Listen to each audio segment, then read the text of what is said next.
She was 7 months pregnant, standing in her own driveway, watching a woman in her silk robe throw her suitcase off the porch. Her clothes scattered across the wet grass. A baby blanket her mother knit by hand landed in a puddle. And her husband, the man who swore to love her. He stood in the doorway, arms crossed, silent. He did not say a word. He did not move a single muscle. He watched his pregnant wife crawl on the ground, picking up her things like a stranger.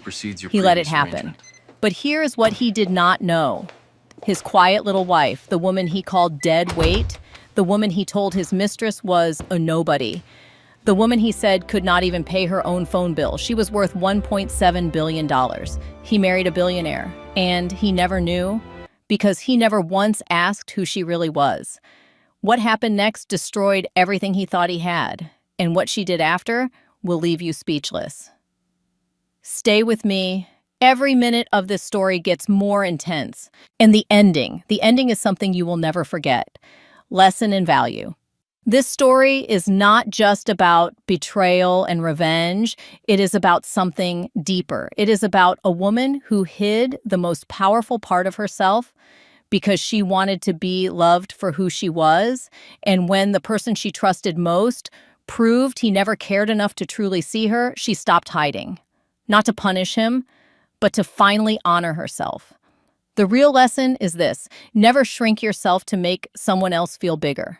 The people who truly love you will never ask you to be less than you are. If this story moved you, if you felt her pain, her strength, or her courage, take 1 second and hit that like button. It helps more than you know. And if you know someone who needs to hear this story today, share it with them. Sometimes the story is the reminder we need that we deserve better. Drop a comment below. Tell me, what moment hit you the hardest? I read every single one. And if you have not subscribed yet, join this family. We bring you powerful stories like this every week. Hit subscribe and turn on the bell so you never miss one. Get her things off my porch, Grant. I am not sharing a doorstep with your little charity case. The voice came from the doorway, sharp, confident, dripping with the kind of cruelty that only sounds natural when someone believes they have already won. Cora stood in the driveway. 7 months pregnant, her back ached, her ankles were swollen. The late October wind cut through her cardigan like it had something personal against her. Tiffany Rollins stepped onto the porch wearing a silk robe. Not just any silk robe, Cora's silk robe. The one Cora's mother had brought back from Milan 2 Christmases ago. Tiffany wore it like she owned it. Like she owned everything. She picked up Cora's suitcase with both hands and hurled it off the front steps. It hit the walkway. The zipper split open. Clothes tumbled across the wet grass, a pair of maternity jeans, a cotton nightgown. 2 books. Cora had been reading about newborn sleep schedules, and a baby blanket, hand-knit by Cora's mother. Pale yellow yarn with tiny white stars. It landed in a puddle at the base of the mailbox. The one that still read Holloway in block letters. Grant stood in the doorway behind Tiffany. He did not move. He did not speak. He watched his pregnant wife scramble for her belongings with a look that was not shame. It was annoyance. Like she was a delivery driver who had rung the bell during dinner. Cora looked up at him. She gave him 5 seconds. She counted them. 1, 2, 3, 4, 5, nothing. Not a word, not a flinch. She bent down slowly. Her belly made it difficult. She picked up the baby blanket, wrung out the water with both hands, folded it carefully, tucked it under her arm, then she gathered what she could from the grass, shoved the clothes back into the broken suitcase, dragged it to her car. The Honda Civic was 7 years old. She had chosen it deliberately. The way she chose everything in this marriage deliberately. To be ordinary, to be unremarkable, to be loved for herself. She loaded the suitcase into the trunk, closed it, did not look back at the house. She drove. 2 miles down the road, she pulled into a gas station parking lot, turned off the engine, sat in the dark. The streetlight above her flickered. On, off, on, off. Like it could not decide whether to witness this or look away. Her hands gripped the steering wheel. The leather was cold. Her knuckles went white. The baby kicked, hard, right against her ribs. As if to say, "We are still here." She adjusted the rearview mirror, caught sight of her own face. Swollen eyes, blotchy skin, and below her face, the curve of her belly pressing against the seatbelt. 7 months of growing a life inside a marriage that was already dead. She looked at the sun visor. The receipt from their first date was still tucked into the fold. Italian restaurant. Linguine with clam sauce. He had insisted on paying. She had let him. She had let him believe he was the provider. To stop being so clingy. Tiffany, to stop being so clingy. Tiffany understands me. Below it, a second message. From a number she did not recognize, a photo. Grant and Tiffany on a beach, sunburned, smiling, matching cocktails, a resort in Cabo. The date stamp said 4 months ago. The caption below the photo read, "My man." 4 months ago, Cora had been in her second trimester. She had been nauseous every morning. She had been designing the nursery by herself because Grant said he was too busy with work. He was in Cabo, with her. Cora's hands stopped shaking. Something shifted behind her eyes. Not grief, not yet. Something colder, something quieter. She opened an app on her phone, the one Grant did not know existed, the one he had never seen, the one connected to a private encrypted network that routed through 3 servers before reaching its destination. The screen loaded. A dashboard appeared, portfolio summaries, asset allocations, real-time valuations across 14 subsidiary companies. At the top, a single number glowed in the dark car, $1.7 billion. That was her net worth. Not Grant's, not theirs, hers, Cordelia Ashford. Majority shareholder and silent architect of Ashford Pharmaceuticals, one of the largest rare disease treatment companies in the southeastern United States.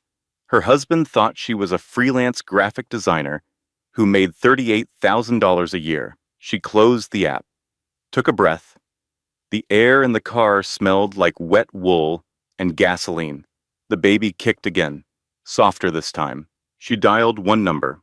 It rang twice. "Deacon, it is Cora. I need you to begin." A pause on the other end, then a voice. Calm, measured, like a man who had been sitting by the phone for a very long time. "I have had the file ready for 11 months, Cora. I was waiting for you to call." 11 months. Her attorney had seen it before she did. The betrayal had been building for nearly a year. And everyone knew. Everyone except the woman standing in a gas station parking lot with a broken suitcase and a billion-dollar secret. She hung up, put the phone in her lap, stared through the windshield at the empty road ahead. The streetlight flickered one more time, then went dark. The hotel suite smelled like eucalyptus and fresh linen, marble floors, floor-to-ceiling windows overlooking the Charlotte skyline. A king-size bed with sheets that probably cost more than Grant's monthly car payment. Cora checked in under her corporate alias. The name on the black card was Ashford Holdings. The concierge recognized it immediately. His posture changed, his smile sharpened. The entire front desk shifted into a different gear. Cora barely noticed. She walked past the welcome fruit basket, past the bottle of champagne chilling in a silver bucket, past the fresh flowers arranged on the entry table. She went straight to the bathroom, sat down on the marble floor. The tile was cold through her leggings. She leaned against the wall and stared at the ceiling. She should call someone. She should eat something. She should take off her shoes. She should do something productive with the fury and the grief and the humiliation churning inside her like a storm with no eye. Instead, she turned on the bath. Hot water. Steam rose and filled the room. She climbed in fully clothed, cardigan, leggings, socks, all of it. The water soaked through the fabric and pressed it against her skin. Her belly rose above the surface like a small island. She stayed there until the water went cold. She did not cry. She did not scream. She just breathed. In, out, in, out. The faucet dripped. Drip, drip, drip. Each drop echoed off the marble like a tiny clock counting down to something she could not name. When she finally pulled herself out, she wrapped a towel around her shoulders and sat on the edge of the bed. Wet footprints trailed behind her on the marble. Her phone buzzed again. She ignored it. She thought about the bookstore 2 years ago. Charlotte, North Carolina. She had been browsing the poetry section. Pablo Neruda. She always went back to Neruda when she needed to feel something honest. A hand had reached past her for the same book. She looked up. Grant Holloway, 34 at the time, dark hair, easy smile, the kind of jaw that looked good in photographs. "You have great taste," he said. She was wearing jeans and a flannel shirt. No jewelry, no designer labels, no indication that the woman standing in the poetry aisle owned a pharmaceutical empire worth more than the entire shopping center they were standing in. That was the point. For 6 years before Grant, Cora had watched wealthy men pursue her name, her trust fund, her connections. They did not want Cora. They wanted Ashford. They wanted the doors her last name could open and the accounts her signature could unlock. She was exhausted by transactional love, so she built a second identity. Cora Ashford, freelance graphic designer, modest apartment, used car, a life small enough that no one would look twice. Grant did not Google her, or if he did, he found exactly what she wanted him to find. A woman with a simple website and a modest portfolio. Nothing remarkable, nothing threatening.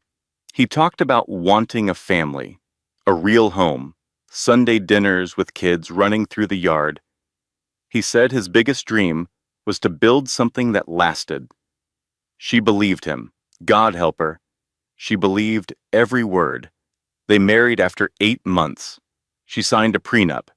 He thought it protected his modest 401k and his used BMW. He joked about it at the signing. "What is mine is yours, babe." He did not read the fine print. He never read the fine print. In reality, the prenup was a fortress, structured by Deacon Merritt to protect every asset, every trust, every share of Ashford Pharmaceuticals. If the marriage failed, Grant would leave with exactly what he brought in. Nothing more. She stared at the hotel ceiling and let the memory play out. I was not naive. I was hopeful. There is a difference, and I refuse to be ashamed of hope. A knock at the door. She opened it. Deacon Merritt stood in the hallway, 45 years old, gray at the temples, suit pressed, expression unreadable. He carried a leather briefcase in one hand and a manila folder thick enough to be a doorstop in the other. "May I come in?" he said. It was not a question. He sat at the suite's dining table, opened the folder, 3 inches thick, bank statements, hotel receipts, credit card records, a lease agreement, a boat loan, an insurance policy. "Let me walk you through this," Deacon said. His voice was steady, clinical. The voice of a man who had delivered bad news so many times that he had learned to strip the emotion from it, like a surgeon strips gloves. The affair with Tiffany Rollins had been going on for at least 7 months. Hotel rooms, weekend trips, dinners at restaurants Cora had never heard of, all funded from a joint savings account that Grant had opened without Cora's knowledge. He had been diverting money from the household expense account she funded each month. "He used your money to finance the affair," Deacon said. Cora sat very still. "There is more. He has been telling Tiffany that he is the primary earner, that you are financially dependent on him, that you contribute nothing to the household. The room seemed to tilt, just slightly, like the floor had shifted half an inch to the left. He told her I was the burden, Cora said. Yes. She looked at the toiletries on the bathroom counter. Without thinking, she stood up and arranged them in a line. Shampoo, conditioner, lotion, body wash, all in a row, all evenly spaced. She did this at home, too. Whenever the world felt out of control, she controlled the small things. The arrangement of bottles, the alignment of towels, the order of spices in the kitchen rack. She sat back down. Deacon slid one more document across the table. A life insurance policy. $2 million. Taken out on Cora 3 months ago. The beneficiary was not the unborn child. The beneficiary was Tiffany Rollins. Cora read the name 3 times. Then she looked at Deacon. His expression had not changed, but something in his eyes had. Something hard. Something protective. He does not know what he married, Deacon said quietly, but he is about to find out. The phone call to her mother lasted 47 minutes. Cora sat on the hotel balcony, barefoot, wrapped in a robe, staring at the city lights below. Charlotte sparkled in the dark, like a circuit board. 3 of those buildings down there carried her name on the deed. She owned them through holding companies that Grant had never heard of. Mom, I need to tell you something. Estelle Ashford's voice was calm on the other end. Too calm. Darling, I already know. Cora's breath caught. You know about the affair. I know about the life insurance policy. My security team flagged it 2 months ago. The broker Grant used also handles some of our family policies. It triggered an automatic review. 2 months. Her mother had known for 2 months. Why did you not tell me? Cora said. Her voice cracked. For the first time since the suitcase hit the lawn, it cracked. Because you needed to see it yourself. I have watched you build an empire from the shadows, Cordelia. You are the most capable woman I have ever known. But you had a blind spot, and the blind spot had a name. Silence. The city hummed below. I knew he was a snake, darling. I have known since the rehearsal dinner, when he asked your uncle about estate tax strategies and pretended it was small talk. Your uncle called me that night. He said, Estelle, that boy is measuring the curtains before he has bought the house. Cora closed her eyes.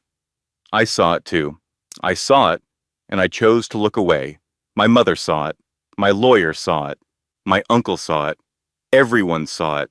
And I sat there, in my flannel shirt, pretending that love was enough to make a good man out of a selfish one. What do you want to do? Estelle asked. I want the truth to come out, all of it, on my terms. Good, then let it. The call ended. Cora sat on the balcony for a long time. The wind picked up. It smelled like rain. Somewhere below, a car horn honked. A siren wailed in the distance. The city kept moving. The world kept spinning. It did not care about her broken marriage. It never would. An hour later, Jolene Pratt arrived.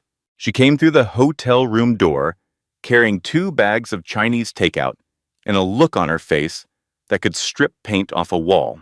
Tell me everything, Jolene said. She kicked off her shoes and sat cross-legged on the bed. She was still in her hospital scrubs.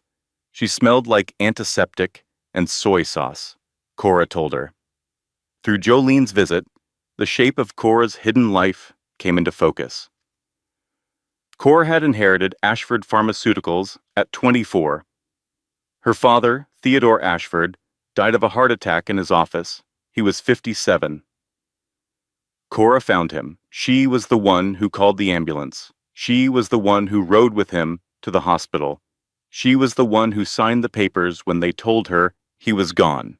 Instead of stepping into the spotlight, she disappeared into it. She installed a hand-picked CEO.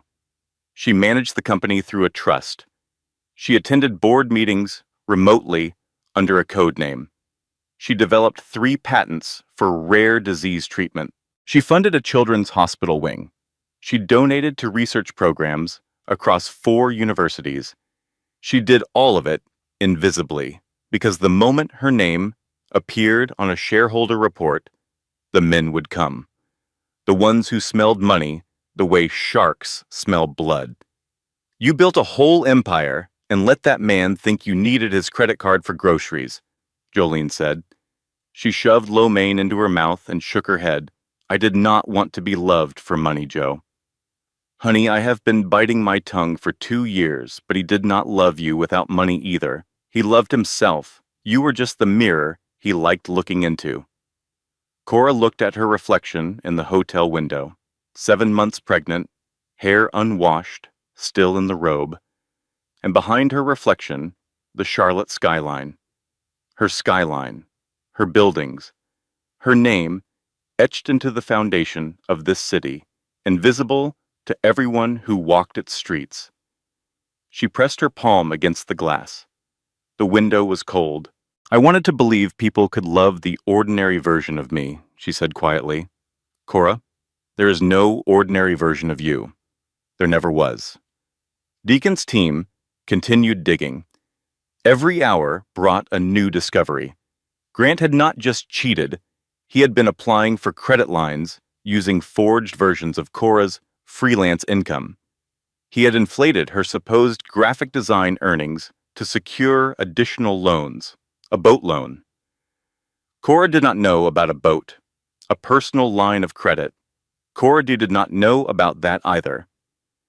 He had been building a parallel financial life using her identity as collateral, and every dollar he borrowed, he spent on Tiffany, or on himself, or on the version of himself that Tiffany believed was real. The man who could not afford the dinner he bought on their first date was leveraging his wife's forged income to finance a lifestyle that did not exist. They sat on the balcony. Cora ate cold lo mein from the container. Jolene sat beside her in silence. The baby kicked. Jolene put her hand on Cora's belly. This kid is going to have one hell of a story someday, Jolene whispered. They sat like that for a long time. The city lights blurred. The food went cold. Neither spoke. Sometimes silence is the loudest kind of love. Cora's phone rang. She looked at the screen. Grant, she answered. Hey, babe? His voice was casual. Warm, even, like nothing had happened. Like the suitcase had never hit the lawn. Tiff and I had a misunderstanding. Why don't you come home and we will sort it out? You know you cannot handle things alone right now. Not in your condition. Cora stared at the phone.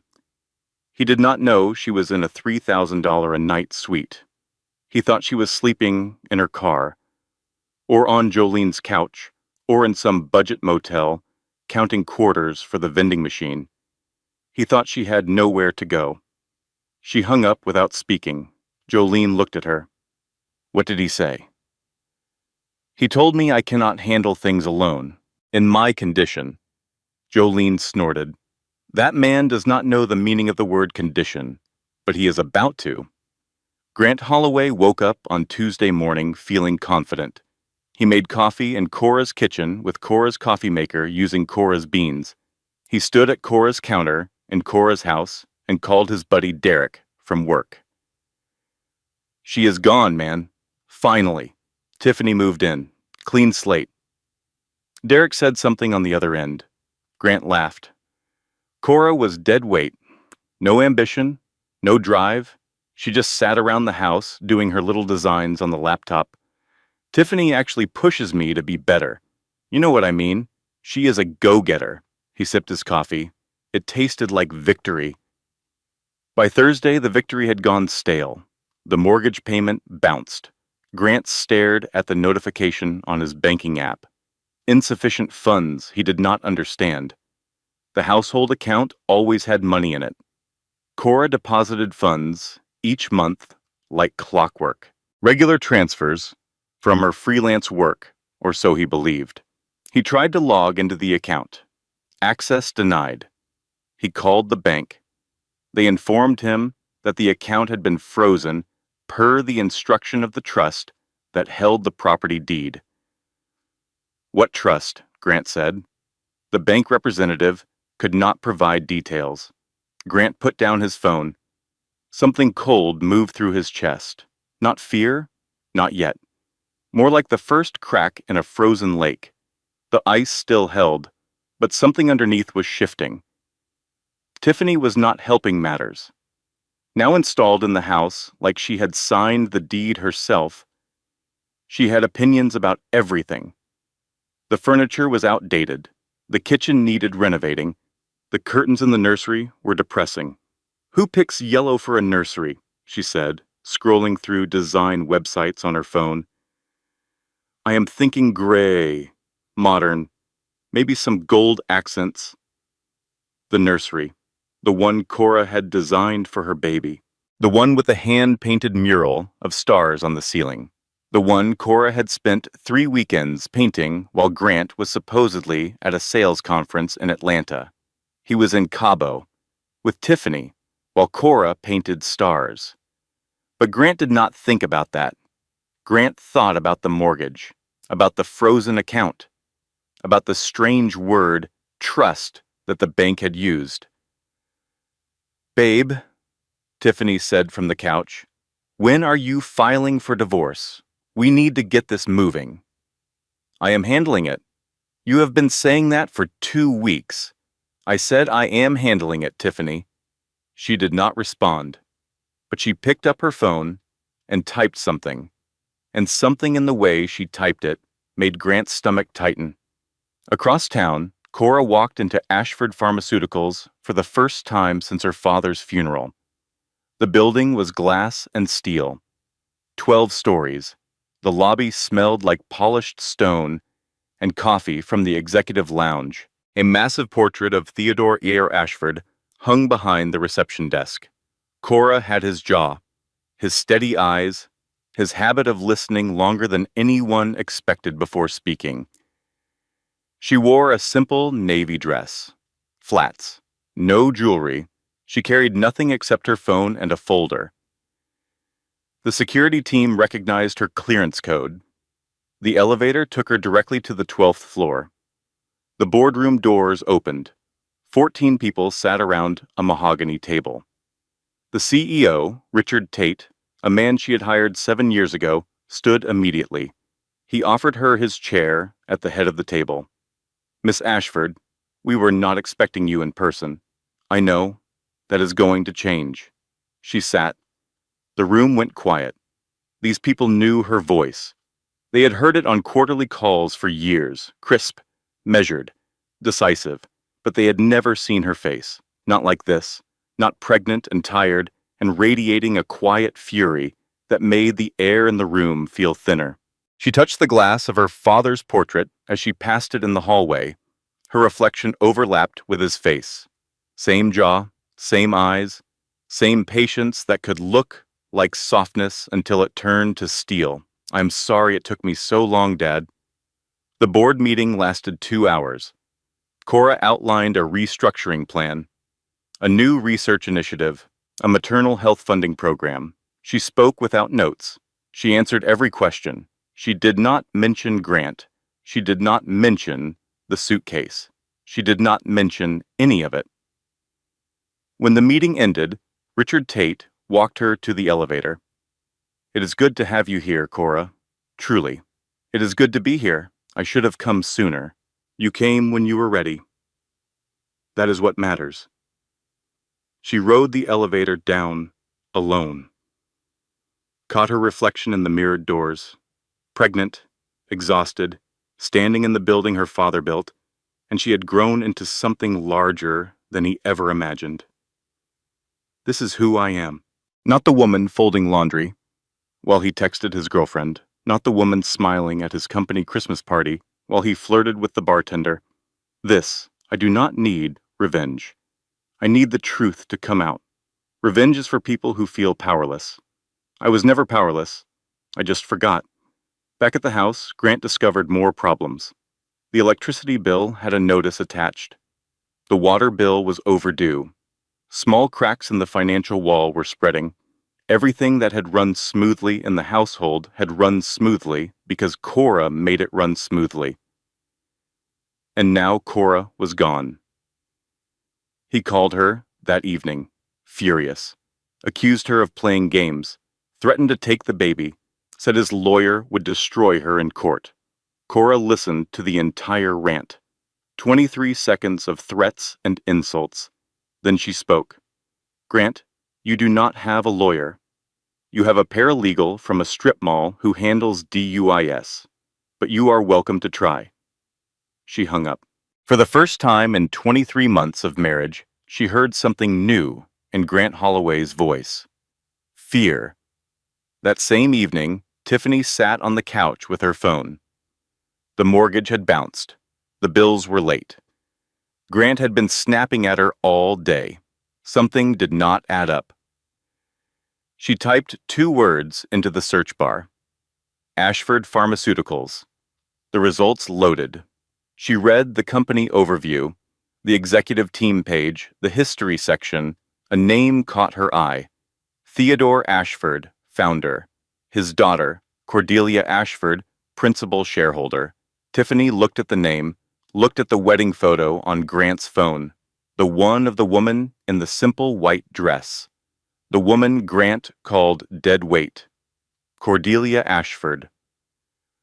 Cora Ashford. Cora Holloway. Her face went white. The argument started in the kitchen and ended on the front porch. Tiffany did not whisper. Tiffany did not do calm. She came at Grant like a Category 5 hurricane making landfall, and the house shook with it. You told me she was nobody. Grant was standing by the refrigerator. He had a beer in his hand. He looked confused. The specific kind of confused that meant he was about to lie. What are you talking about? He said. Ashford Pharmaceuticals. I looked it up. Your wife. Your quiet little graphic designer wife. She owns the whole thing, Grant. The whole company. That is ridiculous. Cora designs logos. She is worth over $1 billion. The beer bottle stopped halfway to his mouth. That is not possible. I read it. Her name, her father's name, the company page, the board of directors. She is listed as principal shareholder. $1 billion, Grant. You married a billionaire, and you were sneaking around with me in a rented apartment that you paid for with her money. Grant set the bottle down. His hand was steady, but his eyes were not. Tiff, listen to me. I did not know. You did not know. That is your defense. You did not know that the woman you were married to was one of the wealthiest people in this state. You did not know that the house we are standing in is probably owned by some trust you cannot even spell. You did not know anything. She grabbed her jacket from the back of the chair. You told me she was pathetic. You told me she was clingy. You told me she could not even pay her own phone bill. And the whole time, she was paying for everything. Our apartment, your boat, this house, every dinner, every trip. Tiffany, calm down. Do not tell me to calm down. I am not the one who threw away like a billionaire to impress a real estate agent from Gastonia. The argument moved to the porch. The door was open. Voices carried. The neighbors heard every word. Doris Whitmore, the retired schoolteacher 3 houses down, stood in her driveway with a watering can. She watched the scene unfold with the weary recognition of a woman who had seen this exact drama play out in different houses across different decades. Different names. Same stupidity. She shook her head slowly, put down the watering can, went inside. Tiffany packed her things in under an hour. 2 suitcases, a garment bag, a box of shoes. She loaded them into her car without asking for help. Grant stood on the porch and watched. He did not try to stop her. At the car door, Tiffany paused. She turned around. Her mascara was smudged. Her eyes were red, but her voice was steady. You know what is funny, Grant. She was the rich one, and she still treated me with more dignity than you ever will. She drove away. The tires crunched on the gravel. The sound faded. Grant stood alone on the porch of a house he did not own, wearing a shirt his wife had bought him, breathing air that suddenly felt too thin to swallow. While Grant's world crumbled in public, Cora faced her own crisis in private. The appointment with Dr. Vivian Lark was supposed to be routine. 20 minutes, blood pressure check, fetal heartbeat, a quick review of symptoms. It was not routine. Dr. Lark frowned at the blood pressure monitor, read the number twice, then a third time. Cora, your blood pressure is elevated. Significantly. I have been under some stress. I can see that. We are looking at early signs of preeclampsia. Protein in your urine, swelling in your hands and feet beyond what I would expect at this stage. I need you to take this seriously. Cora sat on the exam table. The paper crinkled beneath her. The room smelled like disinfectant and latex gloves. What does that mean for the baby? Right now, the baby is fine. Heartbeat is strong. Movement is normal. But your body is telling you something. The stress you are under is not just emotional. It is physiological.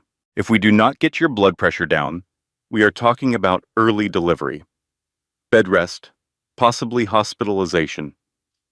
I can burn his world down, or I can keep this baby safe. I cannot do both at the same speed. Dr. Lark placed the ultrasound wand on Cora's belly. Cold gel. The screen flickered, and then the sound. The heartbeat. Thump, thump, thump, thump, thump, thump. Steady, strong, unhurried, unconcerned with prenups and insurance policies and suitcases on lawns. Cora closed her eyes, put her hand on her belly, felt the kick against her palm. I hear you, little one. I hear you. Dr. Lark waited a moment, then asked a question she had probably asked 1,000 patients. But this time it landed differently. Is the father involved? Cora stared at the ceiling tiles, counted the dots in one square, lost count, started over. The father does not know what he lost yet. Dr. Lark did not press further. She printed the ultrasound photo, handed it to Cora, wrote a prescription for blood pressure medication, scheduled a follow-up for the end of the week. Reduce your stress, Cora. I mean it. Whatever is happening in your life right now, your body is keeping score. Cora drove back to the hotel. She placed the ultrasound photo on the nightstand, propped it against the lamp. A small gray image of a curled-up life that depended entirely on her. She ordered room service, ate half a grilled chicken sandwich, left the rest on the tray, sat on the balcony, and watched the city settle into night. Somewhere out there, Grant was sitting in an empty house. No wife, no mistress, no mortgage payment, no understanding of what had happened or what was coming. And Cora was here, alone, pregnant, exhausted, with $1 billion and no one to share a sandwich with. She did what she always did when overwhelmed. She reorganized the kitchen drawers, except there were no kitchen drawers. So she reorganized the hotel closet instead, hung her few clothes in order, lightest to darkest, shortest to longest, aligned into the hangers exactly 1 inch apart. Control. Even the illusion of it helped. Dr. Lark's orders were clear. Bed rest, minimal stress, regular monitoring. The timing was impossible. Cora had legal strategy sessions with Deacon, board meetings for Ashford Pharmaceuticals, a new drug launch in the pipeline, and a husband who was now desperate, unpredictable, didn't give up, and beginning to realize that the ground beneath him was not as solid as he thought. She tried to rest. She lasted 2 days. On the 3rd day, Grant showed up at the hotel. He did not know her room number. He did not know which floor. He stood in the lobby, in a wrinkled sport coat, smelling like stale coffee and poor decisions, and shouted her name. Cora! Cora Holloway! I know you are here. Someone tell her I am here. The concierge looked at him the way a museum guard looks at someone who has crossed the velvet rope. Sir, I cannot confirm or deny. She is my wife. She is carrying my baby. You cannot keep me from her. Security arrived. 2 men in dark suits, polite but immovable. They escorted Grant to the sidewalk. He did not resist, but he shouted the entire way. She is my wife. She is carrying my baby. Cora watched from the window of her suite, 14 floors up. She could see the top of his head, the way his hands moved when he yelled, the way the security guards flanked him like parentheses around a sentence nobody wanted to read. He never called me his with that much passion when we were together. Funny how ownership becomes urgent when you realize you never actually had it. That night, the darkness came. Not the productive darkness, not the kind that fuels resolve and sharpens edges, the other kind. The kind that sits on your chest at 3 a.m.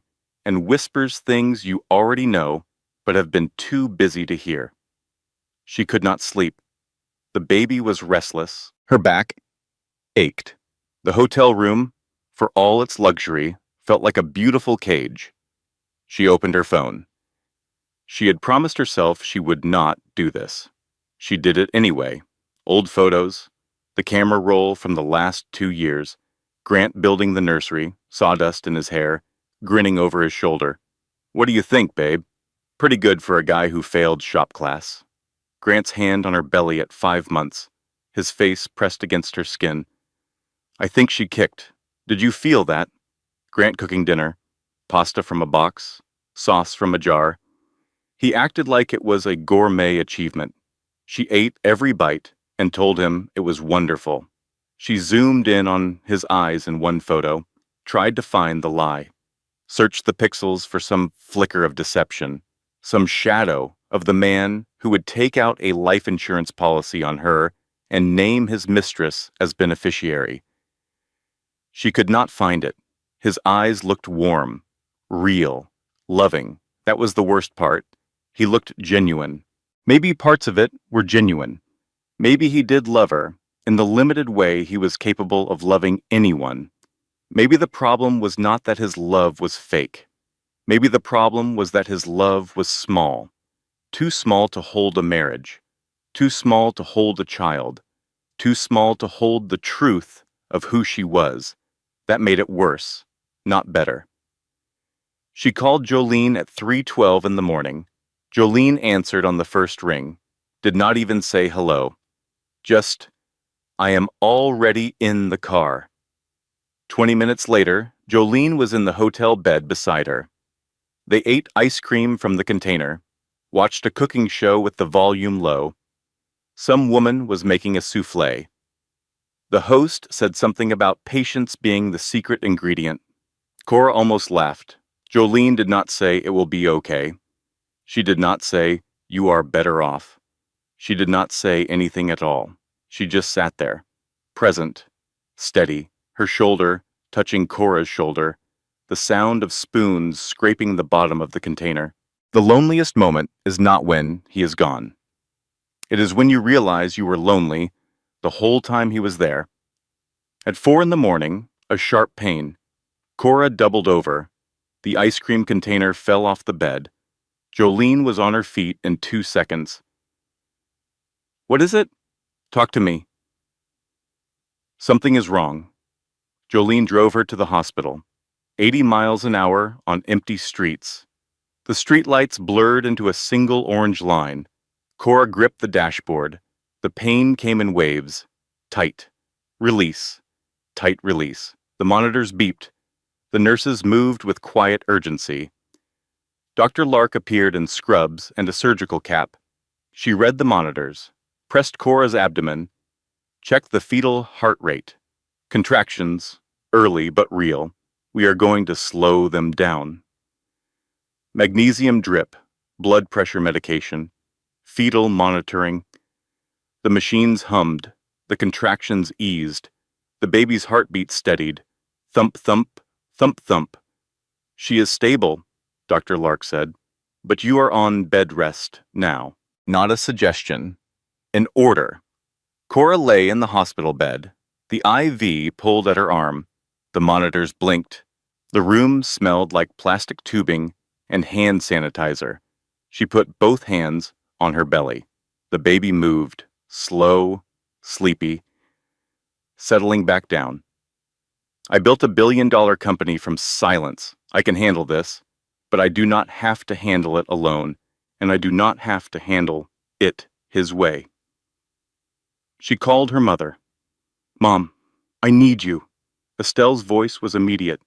No hesitation, no questions. I am already at the airport, sweetheart. The hospital room door opened. Cora expected Estelle. It was not Estelle. It was Grant. And standing beside him was a lawyer. Not the paralegal from the strip mall. A real lawyer. Boyd Creston. Sharp suit, leather briefcase. The kind of man who billed $500 an hour and looked like he was worth every penny. And Boyd Creston was holding custody paperwork. Grant stood just inside the hospital room door. He had rehearsed this. Cora could tell. His posture was too straight. His expression was too measured. He had practiced this face in the mirror. Concerned husband, worried father, a man who only wanted what was best for his child. Boyd Creston set the paperwork on the bedside tray. His voice was professional, detached. Mrs. Holloway, my client has filed an emergency motion for prenatal custody rights. Additionally, we are requesting a psychological evaluation. Given recent erratic behavior, financial deception, and abandonment of the marital home, we believe it is in the best interest of the child to... Financial deception, Cora said. Yes. My client was unaware of significant hidden assets. The deliberate concealment of wealth during a marriage constitutes... Stop. The voice came from the doorway. Not Cora's voice? Deacon Merritt's. He walked in 6 minutes after Grant. He did not rush. He did not raise his voice. He wore the same pressed suit, carried the same leather briefcase. But where Boyd Creston looked like a man who billed $500 an hour, Deacon Merritt looked like a man who decided which $500 an hour lawyers kept their licenses. He placed a single folder on the hospital tray table, right next to the custody paperwork. Mr. Creston, before we proceed, I want to make sure you have been fully briefed by your client. Boyd Creston straightened his tie. I have been. Then you are aware that your client opened fraudulent credit lines using forged income documents bearing my client's name. You are aware that he took out a $2 million life insurance policy on my client and listed his mistress as the sole beneficiary. You are aware that he diverted household funds into a secret account to finance an extramarital affair lasting at least 7 months. And you are aware that he is standing in a hospital room, harassing a woman in premature labor, asking a judge to question her mental fitness. The room went very still. I would rethink this strategy, Deacon said. Boyd Creston opened the folder, read the first page, flipped to the second, then the third. His jaw tightened. He looked up at Grant. You told me she was a graphic designer. Grant shifted his weight. She is. Grant. Creston's voice dropped. She is the majority shareholder of Ashford Pharmaceuticals. This woman is worth, He looked at the folder again, blinked. This woman is not someone you file emergency custody motions against while she is hooked to a fetal monitor. That cannot be. It is. Grant looked at Cora, really looked at her, lying in the hospital bed, IV in her arm, monitors tracking her heartbeat and the baby's heartbeat. Her hair was unwashed. Her face was pale. She wore a hospital gown that had been washed 1,000 times by industrial machines. She looked exactly like the woman he had married. The quiet one, the simple one, the one who cooked dinner without complaining and ironed his shirts and never once asked him to explain the charges on his credit card. She was all of those things. She was also worth $1.7 billion. You never asked who I was, Cora said. 6 words. That was all it took. 6 words and 23 months of marriage collapsed like a tent in a hurricane. Grant reached for the chair beside the bed, sat down hard, like his legs had simply stopped receiving instructions from his brain. The same chair where, an hour ago, he had sat rehearsing his power play, practicing his concerned expression, planning his strategy. Now it was just a chair, and he was just a man, and the ground beneath him had turned to sand. Boyd Creston closed the folder, picked up the custody papers, placed them back in his briefcase. I will not be representing you in this matter, Mr. Holloway. I suggest you find new counsel, and I suggest you find it quickly. He walked out. His shoes clicked on the linoleum. Click, click, click, the sound of a man who knew a losing case when he saw one. Grant sat in the chair, staring at the floor, his hands hung between his knees. How long? He said. How long what? Cora replied. How long have you been? How long did you? I have owned Ashford Pharmaceuticals since I was 24 years old. I have been the principal shareholder for 8 years. I ran the company remotely through a trust. I developed 3 patents. I funded a children's hospital wing. I sit on 2 research boards. I did all of this while you were at work, while you were at dinner, while you were in Cabo with your girlfriend. Grant put his face in his hands. I thought I knew you, he said. You knew the version of me that fit inside your ego. That is not the same thing. The room was quiet. The monitors beeped. The fourth dripped. Somewhere down the hall, a nurse laughed about something, walked in wearing a charcoal coat and walked in wearing a charcoal coat and pearl earrings. She looked at Grant in the chair, looked at the folder on the tray table, looked at her daughter in the bed. She turned to Deacon, 3 words. Handle this quietly. Then she sat beside Cora, took her hand, said nothing else. The monitors beeped. The silence was louder than any argument, louder than any shouted accusation or slammed door or suitcase hitting wet grass. Cora held her mother's hand, felt the papery warmth of her skin, smelled her perfume, lavender. Estelle always wore lavender. When Cora was 5 years old and afraid of thunder, Estelle would sit with her exactly like this. Hold her hand, say nothing, wait for the storm to pass. The storm was passing. Grant left the hospital without speaking again. He walked through the parking lot to his car. Sat behind the wheel. Did not start the engine. He opened his laptop, typed 2 words into the search bar, Ashford Pharmaceuticals. He read the company page, the history, the executive team, the board of directors, the press releases, the patent filings, the charity initiatives. His wife's fingerprints were on every page. Anonymous quotes and trade publications. Keynote speeches delivered under her mother's name. Foundation grants signed with initials he had never bothered to ask about. 8 years. She had built this in plain sight, and he had never once looked. He put his head on the steering wheel. The horn honked once, loud and lonely, in the empty parking lot. A sound no one heard. 2 weeks passed. The contractions did not return. Cora's blood pressure stabilized. Dr. Lark allowed her to resume limited activity. Limited, not full speed, not the velocity of a woman with a pharmaceutical empire and a divorce in progress. But enough. Enough to begin. Cora made a decision. Not about Grant, about herself.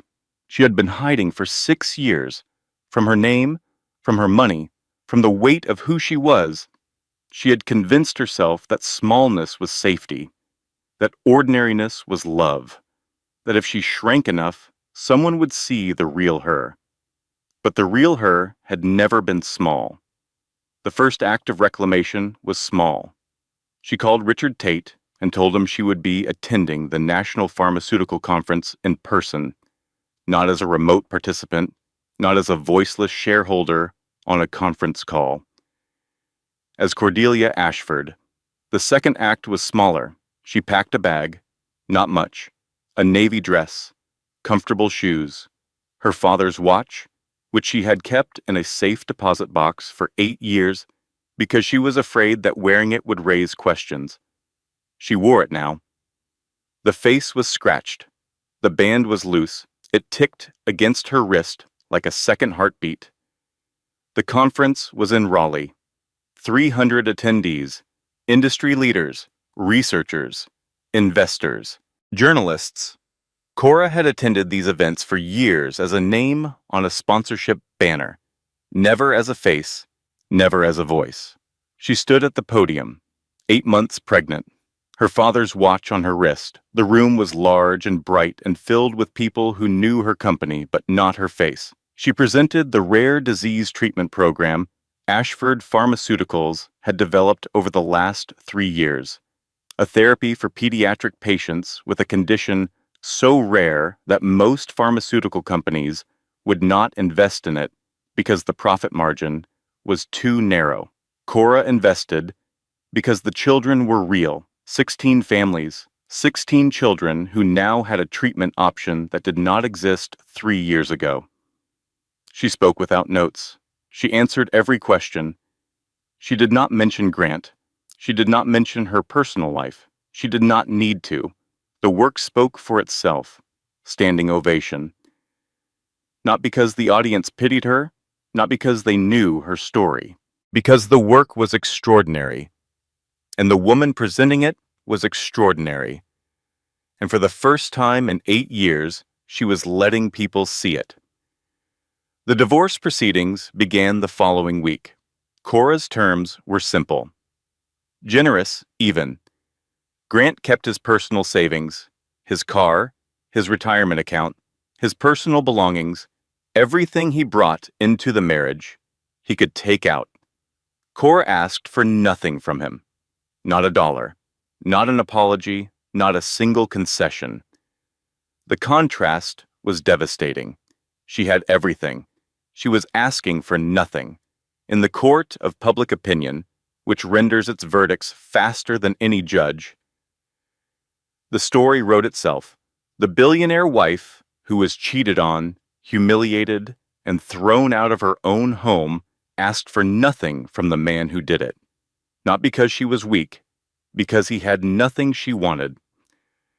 Grant lost his job 3 days after the divorce filing. Not because of Cora, because of himself. Margot Sinclair, his boss, had always been cordial at company events. She had admired Cora's quiet presence. When the truth about the marriage became public, Margot pulled Grant's personnel file.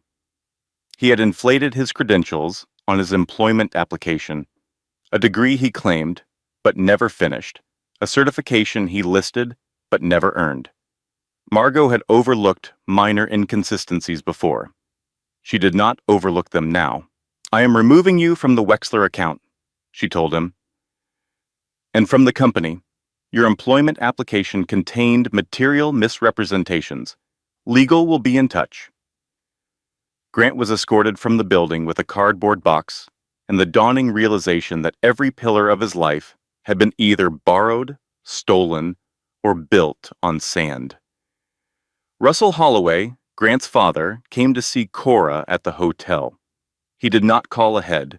He simply appeared in the lobby. A 63-year-old retired contractor in a flannel shirt and work boots, holding a rocking chair he had built by hand. I made this for the baby, he said. His voice was rough, his eyes were wet. White oak. Sanded it myself. The joints are mortise and tenon. It will last 100 years. He stood in the lobby, with the chair in his arms, looking like a man carrying the last good thing his family had produced. "I raised him better than this," Russell said. "Or I thought I did. Maybe I did not raise him enough." Cora accepted the chair. She held Russell's hand for a moment. His palms were calloused, rough. The hands of a man who built things that lasted. "This chair is beautiful, Russell." "Thank you." He nodded, wiped his eyes with the back of his hand, left without saying anything else. Cora placed the chair in the corner of her hotel room, sat in it that evening, rocked slowly. The wood creaked, a good creak, the kind that meant the joints were settling in, getting stronger. Wes Caldwell came for coffee on a Saturday afternoon.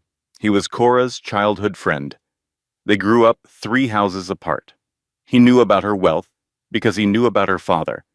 He knew about her father because he was there the day Theodore Ashford taught both of them to ride bikes in the driveway. Wes was a tech entrepreneur now, successful in his own right. He had never treated Cora differently because of her money. He was one of the few people in her life for whom the number was irrelevant. "You were always the smartest person in every room, Cora. You just kept choosing rooms that were too small for you." She did not need Wes. She did not need any man. But sitting across from him in a quiet cafe, drinking coffee that had gone lukewarm, she remembered something important. She was not alone. She had never been alone. She had simply chosen to stand apart and called it independence. Cora drove past the house that afternoon. Her house, the one held in the trust. A "for rent" sign stood in the yard. The rose bushes she had planted were overgrown. The nursery curtains she had chosen were still visible in the upstairs window, pale yellow with white stars. She slowed the car, stopped at the curb, looked at the house for a long time. "I thought losing this house would feel like losing a home.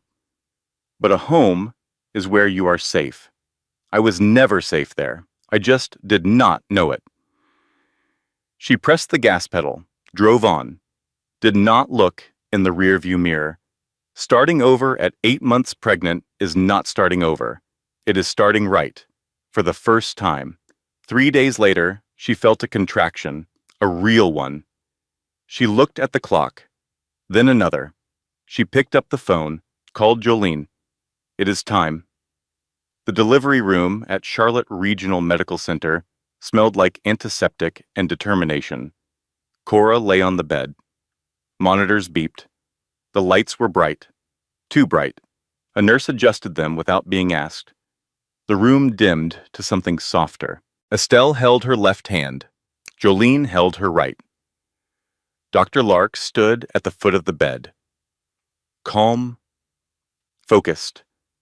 The kind of calm that only comes from having done this 1,000 times and knowing that each time still matters. "You are doing great, Cora. Almost there." The pain was unlike anything she had anticipated. Raw, physical, total. It made every other hurt she had experienced seem abstract by comparison. The betrayal, the humiliation, the suitcase on the lawn, all of it faded into background noise behind the immediate, overwhelming reality of bringing a life into the world. "One more push," Dr. Lark said. "I cannot." Jolene leaned in. Her voice was steady, fierce. "You built a billion-dollar company in secret. You can do this." Cora pushed. A cry. Tiny, furious, alive. 6 pounds, 11 ounces, a full head of dark hair, hands the size of walnuts, fingers curled into fists. She screamed like she had opinions about the temperature and the lighting and the fact that no one had consulted her about any of this. They placed her on Cora's chest, skin to skin. The baby's crying slowed, stopped. She opened her eyes. Dark and unfocused. Looking at nothing. Looking at everything. Cora could not speak. The tears came now. The ones she had been holding since the gas station parking lot. Since the suitcase hit the lawn. Since the puddle swallowed her mother's blanket. They came all at once, silent, warm, running down her face and onto the baby's head. The room went quiet, just the baby's breathing and Cora's breathing. Syncing up, two heartbeats finding each other, someone dimmed the lights further. The monitors hummed. Estelle wept silently in the corner. Jolene stood by the window, pretending she was not crying. She was. She does not know about any of it yet. The money, the betrayal, the suitcase, the life insurance policy, the frozen accounts and the custody motions, and the paralegal from the strip mall. She just knows my heartbeat. And that is enough. That has to be enough. What is her name? Dr. Lark asked. Cora looked at her daughter, touched her cheek, felt the impossible softness of new skin. Charlotte, she said. Her name is Charlotte, named after the city where Cora built an invisible empire, where she fell in love with the wrong man and found herself again, where she learned that hiding is not the same as safety, and that the hardest person to reveal yourself to is yourself. Grant was not in the room. He was not invited. He was not mentioned. 2 hours after the delivery, Cora's phone buzzed.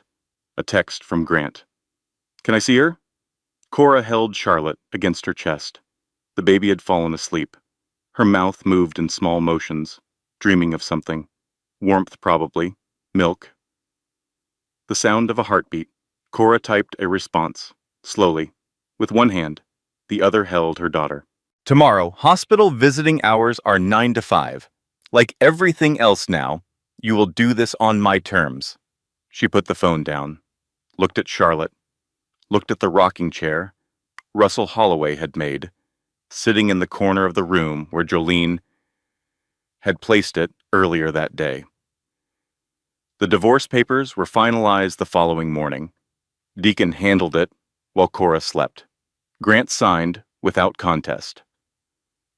There was nothing to contest: the prenup, the one he had laughed about at the signing, the one he had called a formality, the one he had never read, ensured that he left the marriage with exactly what he brought into it: his 401k, his car, his name.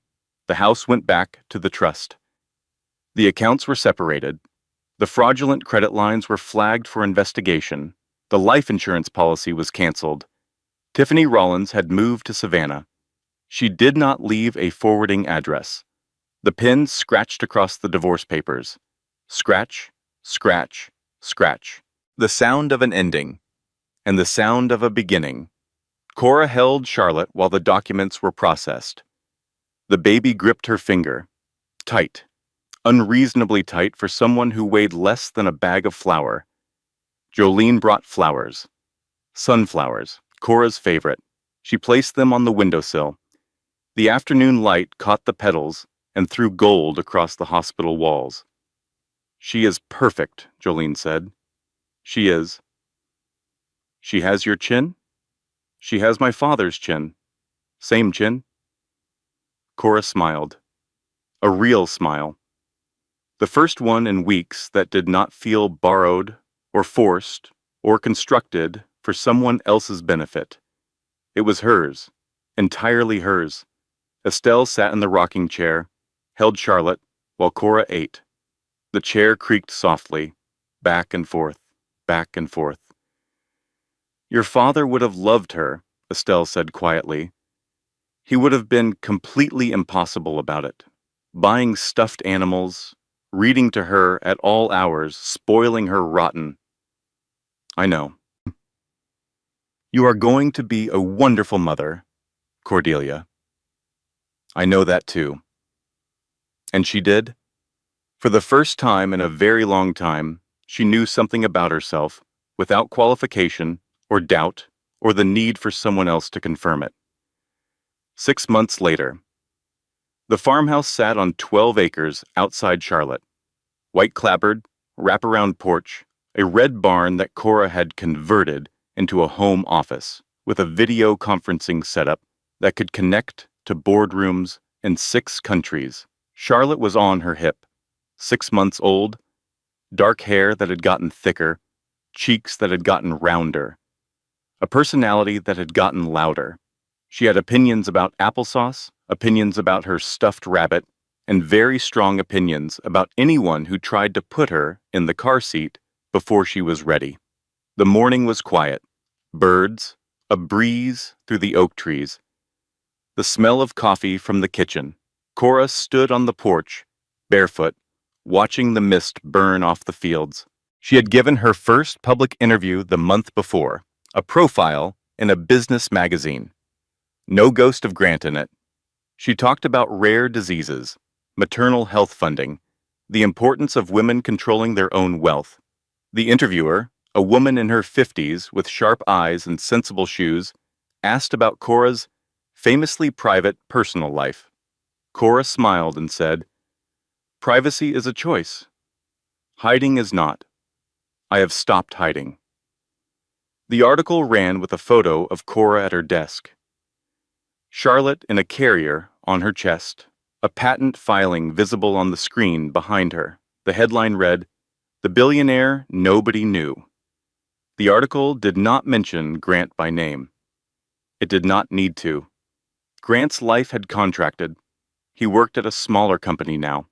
Regional sales. No corner office. No expense account. He drove the same car. Lived in a rented apartment across town. He saw Charlotte on Saturdays. He was polite. He was punctual. He was diminished. He attended therapy, reportedly. Cora did not care about his therapy. She cared about whether he showed up on Saturdays, whether he held Charlotte correctly, whether he remembered to bring the diaper bag and the extra pacifier and the specific brand of formula that Dr. Lark had recommended. Mostly, he did. He was learning to be a father the way some people learn a second language. Slowly, with effort, with frequent mistakes and occasional moments of grace. He tried once, early on, to apologize, stood on Cora's new porch, cap in his hands, the posture of a man who had practiced this speech in the shower.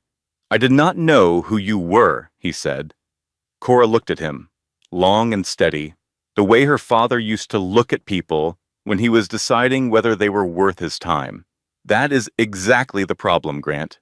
You never tried to." He left. His car pulled down the long gravel drive. The dust settled. The birds kept singing. Charlotte slept through the whole thing. The rocking chair sat on the porch now. Russell Holloway's rocking chair. White oak.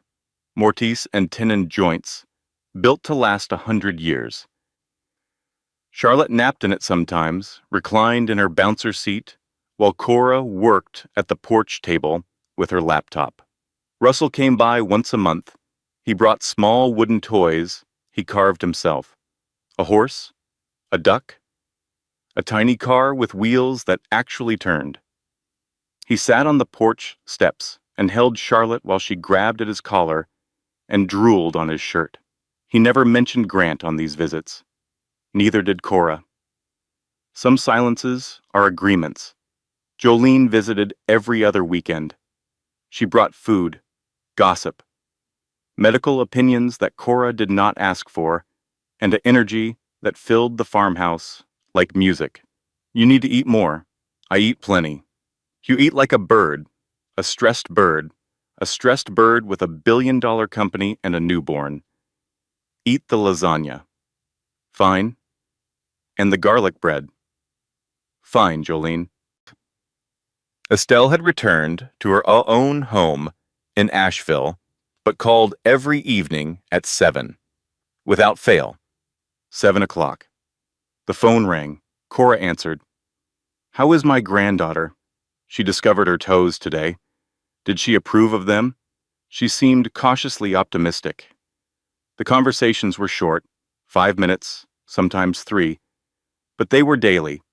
And dailiness, Cora had learned, was its own kind of love. Not dramatic, not cinematic, just steady, like a rocking chair.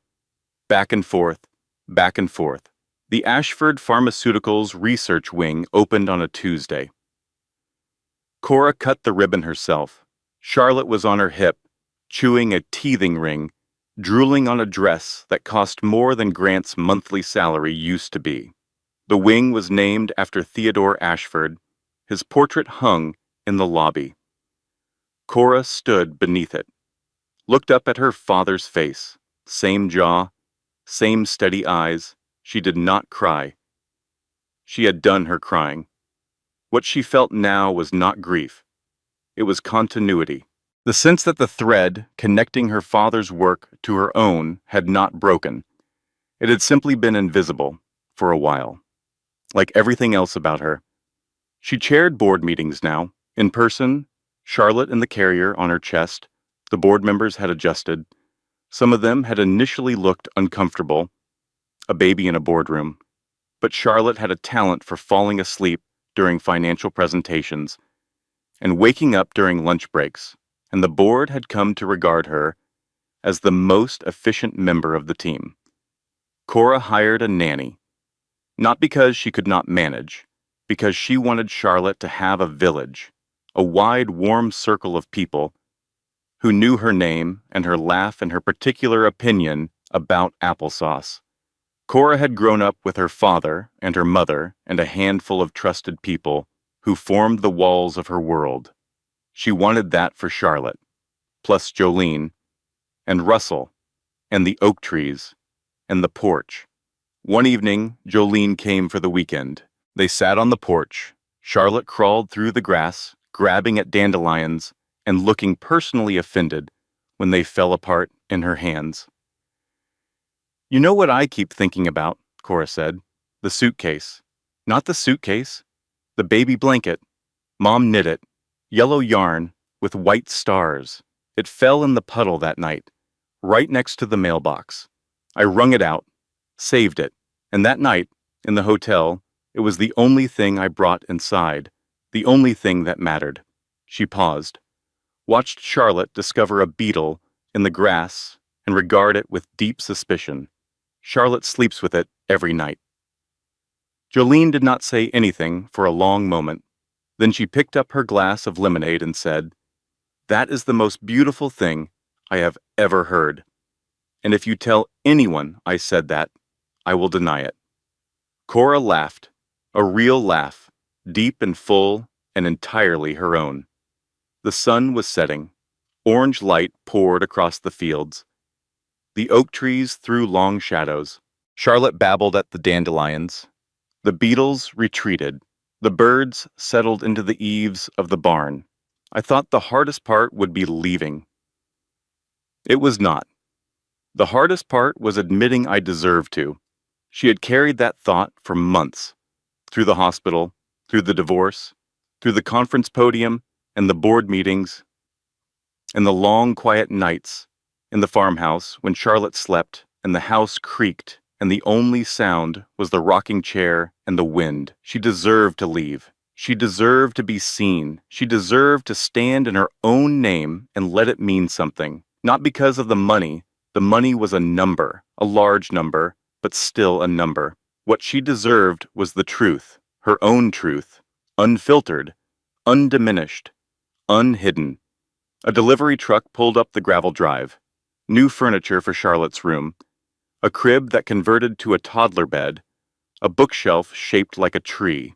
A rug with a map of the world on it. Because Cora wanted her daughter to know from the very beginning that the world was large and she was welcome in all of it. The driver hopped out, clipboard in hand. "I need a signature, ma'am." Cora took the pen, signed her name, Cordelia Ashford. The driver looked at the signature, looked at the farmhouse, looked at the woman in jeans and a flannel shirt, baby on her hip, barefoot on the wooden porch. He did not recognize the name. That was fine. She did. Charlotte grabbed the pen from Cora's hand and immediately tried to eat it. Cora took it back. Charlotte protested, loudly. "You will have your own pen someday," Cora told her, "and you will sign your own name, and it will mean exactly what you want it to mean." The driver took his clipboard and left. The truck rumbled down the drive. The dust settled. Cora carried Charlotte back to the porch, set her in the rocking chair. The baby blanket was there. Washed and soft, and faded to a gentle gold, the white stars were still visible, slightly blurred from 100 wash cycles, but still there. Cora draped the blanket over Charlotte's legs. The baby grabbed the edge, pulled it to her face, closed her eyes. The rocking chair creaked, back and forth, back and forth. The sun dropped below the tree line. The sky turned pink, then purple, then a deep, quiet blue. The first stars appeared, real ones, bright and steady and permanent. Cora sat on the porch beside the rocking chair. Barefoot, flannel shirt, her father's watch on her wrist, her daughter asleep beside her, her name on the deed, her company in the city, her life, finally, in her own hands, the baby blanket, the rocking chair, the farmhouse, the stars. Nothing hidden, nothing borrowed, nothing small. For the first time in a very long time, everything was exactly where it belonged. Closing credit. This content was carefully researched, crafted, and manually edited by our team to deliver meaningful stories with real emotional value and life lessons. Thank you for watching. Thank you for listening. And thank you for being part of this community.